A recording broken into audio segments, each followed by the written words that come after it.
बिस्मिल्लाह रहमान रहीम। सज्जनों ते मित्रों, सियासी जमातां अपने फैसले हालातां नूं मद्देनज़र रखदे होए करदियां ने।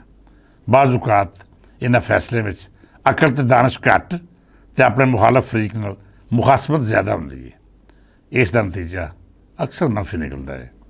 तुसीं अपने मुखालफ दा भावें नुकसान ना कर सको पर अपना जरूर कर जांदे हो। कुछ अजिहा फैसला PTI वालों भी किया गया है।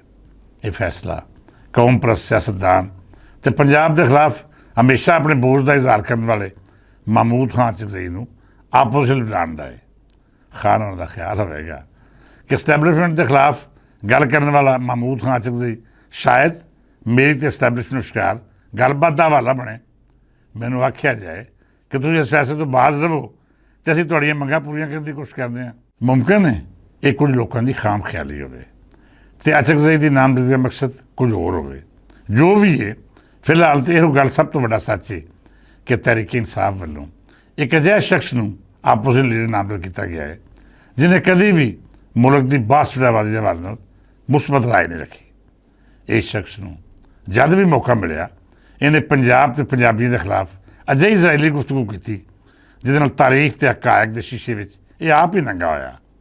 अपने आप नूं अफगानिया का रिश्तेदार आखण वाला यह सियासतदान कभी भी पाकिस्तान के बारे मुहब्बत का दावा नहीं करता जिहड़ा सच्चे पाकिस्तानी करते हैं। हमेशा फजूल ते बेकार तनकीद करने वाले महमूद खान चकजई ने कल असैम्बली भी चंगियां बड़ियां खच्चा मारियां। आईनी तरमीम की कापी पाड़ दी तो दलीलों की थावें अजिही तकरीर झाड़ी जिहदे ना कोई सिर सी ते ना पैर। उही बदमाशी कि स्पीकर को कुर्सी तो खिंच के थले ला देना चाहिए। आईनी तरमीम नहीं मंजूर होने देंगे, ये कर देंगे तो वो कर देंगे। सुखियां बड़का मार मार के धरती हिलाने वाले इस सियासतदान का पिछोकड़ फरोलीए तो ये पल्ले बुगजे पंजाब के सवा कुछ भी नहीं। तहरीक इंसाफ जो दावा करती है कि असी पंजाब की सब तो वड्डी सियासी कुवत हाँ, उन्होंने अंदाज़ा ही नहीं कि महमूद अचकजई की नामजदगी ने उन्होंने अपनी सफा में लिया खड़ा किया है। पंजाब के लोगों को किस कदर गैर मुनासिब लग रहा है कौम परस्त पंजाबी होने के नाते महमूद अचकजई नूं उस दिन बंदे का पुत्र या सच्चा पाकिस्तानी मनांगे जिस दिन गज वज के पाकिस्तान जिंदाबाद का नारा लाएगा।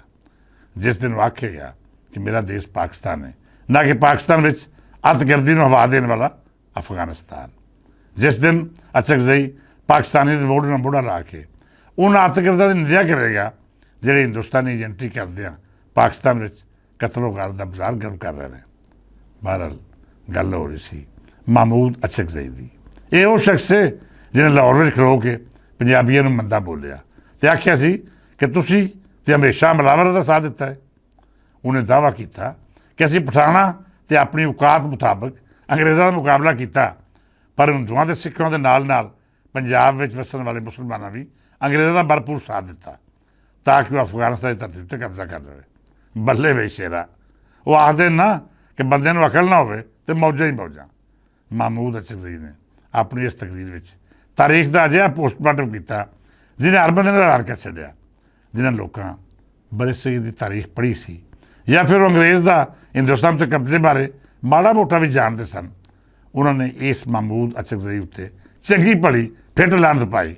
मज़े की गल ये कि कई बार पहला जद यह महमूद अचकजई पंजाब के खिलाफ गल कर रहा सी तो उदों वो PDM के स्टेज पर खड़ा सी जिहड़ी अज वो निशाने उत्ते हुए।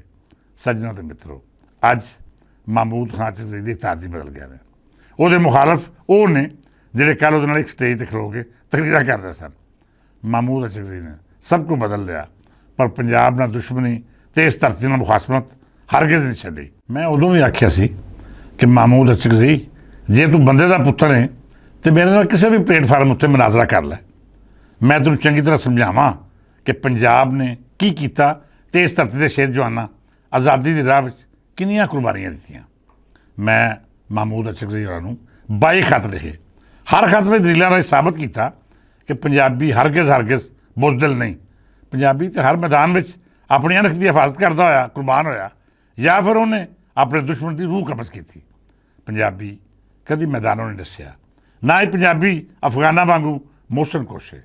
बहरहाल अज भी महमूद अचकजई नूं मेरा खुला चैलेंज है कि किसी भी प्लेटफार्म उत्ते मेरे नाल मुनाजरा कर लवे। वो अपने वड्डियां की तारीख लै आवे ਤੇ ਮੈਂ ਆਪਣੇ ਦੇਸ਼ ਪੰਜਾਬ ਦੇ ਸ਼ੇਰ ਬੱਬਰਾਂ ਦੀ ਤਾਰੀਖ ਲੈ ਕੇ ਆਉਣਾ ਵਾਂ। ਕਿਸੇ ਵੀ ਨਿਊਜ਼ ਚੈਨਲ ਤੇ ਜਾਂ ਕਿਸੇ ਜਲਸੇ ਵਿੱਚ ਆਮਣੇ ਸਾਹਮਣੇ ਬਹਿ ਕੇ ਤਾਰੀਖ ਦਾ ਨਿਤਾਰਾ ਕਰ ਲੈਂਦੇ ਹਾਂ ਕਿ ਕਿਹਦੇ ਵੱਡੇ ਵਡੇਰੇ ਮੈਦਾਨ ਵਿੱਚ ਡਟ ਕੇ ਲੜੇ ਤੇ ਕਿਹੜਾ ਉਸ ਨਸਲ 'ਚੋਂ ਹੈ ਜਿਹਨੇ ਹਮੇਸ਼ਾ ਪੈਸਾ ਲੈ ਕੇ ਆਪਣੀ ਗੈਰਤ ਤੇ ਅਣਖ ਦਾ ਸੌਦਾ ਕੀਤਾ। ਕੌਣ ਆਪਣੇ ਸੰਗੀਆਂ ਦਾ ਵਫਾਦਾਰ ਸਾਥੀ ਹੈ ਤੇ ਕੌਣ ਹੈ ਜਿਹੜਾ ਖਾ ਪੀ ਕੇ ਵੀ ਆਪਣੇ ਅਹਿਸਾਨ ਕਰਨ ਵਾਲੇ ਨੂੰ ਡੰਗ ਮਾਰਦਾ ਹੈ। ਕੌਣ ਆਪਣੇ ਬੇਲੀਆਂ ਦੀ ਢਾਲ ਬਣਦਾ ਹੈ ਤੇ ਕਿਹਦੀ ਨਸਲ ਆਸਤੀਨ ਦਾ ਸੱਪ ਹੋਣਾ ਹੈ।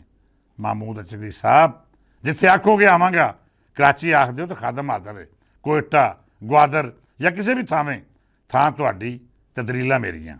ਮਰਦ ਆਦਮੀ ਹੋ ਤੇ ਮੇਰਾ ਚੈਲੰਜ ਕਬੂਲ ਕਰੋ ਤੇ ਇੱਕ ਵਾਰੀ ਮੇਰੇ ਸਾਹਮਣੇ ਖੜੋ ਕੇ ਆਖੋ ਕਿ ਪੰਜਾਬ ਨੇ ਅੰਗਰੇਜ਼ਾਂ ਦਾ ਸਾਥ ਦਿੱਤਾ।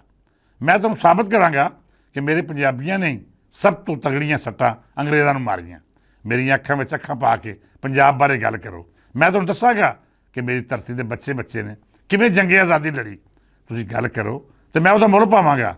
ਮੇਰੇ ਦੇਸ਼ ਦੇ ਲੋਕਾਂ ਨੇ ਆਪਣੇ ਲਹੂ ਨਾਲ ਇਸ ਆਜ਼ਾਦੀ ਦਾ ਦੀਵਾ ਬਾਲ ਕੇ ਤਾਰੀਖ ਵਿੱਚ ਇੱਕ ਅਜਿਹੇ ਬਾਬ ਦਾ ਇਜ਼ਾਫਾ ਕੀਤਾ ਜਿਹਦਾ ਸਰਨਾਮਾ ਬਹਾਦਰੀ ਤੇ ਜੁਰਤ ਹੈ। ਤੁਸੀਂ ਤਾਰੀਖ ਦਾ ਜਾਇਜ਼ਾ ਲਵੋ, ਤਾਰੀਖ ਪੜ੍ਹ ਕੇ ਵੇਖੋ। ਤੁਹਾਨੂੰ ਸਿਕੰਦਰ ਦਾ ਰਾਹ ਡੱਕਣ ਵਾਲਾ ਪੋਰਸ ਵੀ ਲੱਭੇਗਾ ਤੇ ਮੁਗਲਾਂ ਨੂੰ ਨੱਥ ਪਾਉਣ ਵਾਲਾ ਦੁੱਲਾ ਭੱਟੀ ਵਿਖਾਲੀ ਦੇਵੇਗਾ। ਹਿੰਦੁਸਤਾਨ ਵਿੱਚ ਅੰਗਰੇਜ਼ਾਂ ਨੂੰ ਸਭ ਤੋਂ ਤਗੜੀ ਟੱਕਰ ਦੇਣ ਵਾਲਾ ਰਾਜਾ ਅਹਿਮਦ ਖਾਨ ਖਲਵੀ ਖਲੋਤਾ ਨਜ਼ਰ ਆਵੇਗਾ ਤੇ 20-22 ਵਰ੍ਹਿਆਂ ਦਾ ਭਗਤ ਸਿੰਘ ਵੀ, ਜਿਹਨੇ ਫਾਂਸੀ ਦਾ ਫੰਦਾ ਚੁੰਮ ਕੇ ਸਾਬਤ ਕੀਤਾ ਕਿ ਇਸ ਧਰਤੀ ਉੱਤੇ ਜੰਮਣ ਵਾਲੇ ਜਵਾਨਦਰੀ ਬਹਾਦਰ ਤੇ ਅਣਖੀ ਨੇ। ਮਹਿਮੂਦ ਅਚਕਰੀ ਸਾਹਿਬ, ਤੁਹਾਡੇ ਜਿਹੇ ਸਿਆਸੀ ਯਤੀਮਾਂ ਦੀ ਤੇ ਕੋਈ ਔਕਾਤ ਹੀ ਨਹੀਂ। ਤੁਹਾਡੀ ਪਛਾਣ ਜੇਕਰ ਹੈ ਤਾਂ ਸਿਰਫ ਇੰਨੀ ਕਿ ਤੁਸੀਂ ਪੰਜਾਬ ਉੱਤੇ ਭੌਂਕ ਕੇ ਨਮਾਇਆ ਹੋਣ ਦੀ ਕੋਸ਼ਿਸ਼ ਕਰਦੇ ਹੋ। ਅੱਜ ਤੁਸੀਂ ਤਹਿਰੀਕੇ ਇਨਸਾਫ ਦੀਆਂ ਮੁੱਛਾਂ ਉੱਤੇ ਵੱਟ ਦੇ ਕੇ ਇਹ ਸਾਬਤ ਕਰਨਾ ਚਾਹ ਰਹੇ ਹੋ ਕਿ ਤੁਸੀਂ ਸ਼ਾਇਦ ਕੋਈ ਬਹੁਤ ਵੱਡੇ ਤੁਰਮਖਾਂ ਬਣ ਗਏ ਹੋ। ਨਹੀਂ, ਤੁਹਾਡੀ ਕੱਲ੍ਹ ਵੀ ਟਕੇ ਦੀ ਇੱਜ਼ਤ ਨਹੀਂ ਸੀ ਤੇ ਅੱਜ ਵੀ ਤੁਹਾਨੂੰ ਕੋਈ ਕੁੱਤਾ ਮੂੰਹ ਨਹੀਂ ਲਾਉਂਦਾ। ਅਹਿਸਾਨ ਮੰਨੋ ਤਹਿਰੀਕੇ ਇਨਸਾਫ ਦਾ ਕਿ ਉਹਨੇ ਇੱਕ ਵਾਰੀ ਫਿਰ ਤੁਹਾਨੂੰ ਸਿਆਸੀ ਤੌਰ 'ਤੇ ਮਾੜੀ ਮੋਟੀ ਜ਼ਿੰਦਗੀ ਦੇ ਦਿੱਤੀ ਹੈ। ਨਹੀਂ ਤਾਂ ਅੱਜ ਅਹਿਸਾਨ ਫਰਾਮੋਸ਼ ਅਫਗਾਨੀਆਂ ਨਾਲ ਰਲ ਕੇ ਜਾਂ ਉਹਨਾਂ ਰਿਸ਼ਤਾ ਜੋੜਨ ਵਾਲੇ ਦੇ ਹਿੱਸੇ ਵਿੱਚ ਲਾਹਨਤਾਂ ਤੋਂ ਇਲਾਵਾ ਤੁਹਾਨੂੰ ਕੁਝ ਨਹੀਂ ਆਉਣਾ।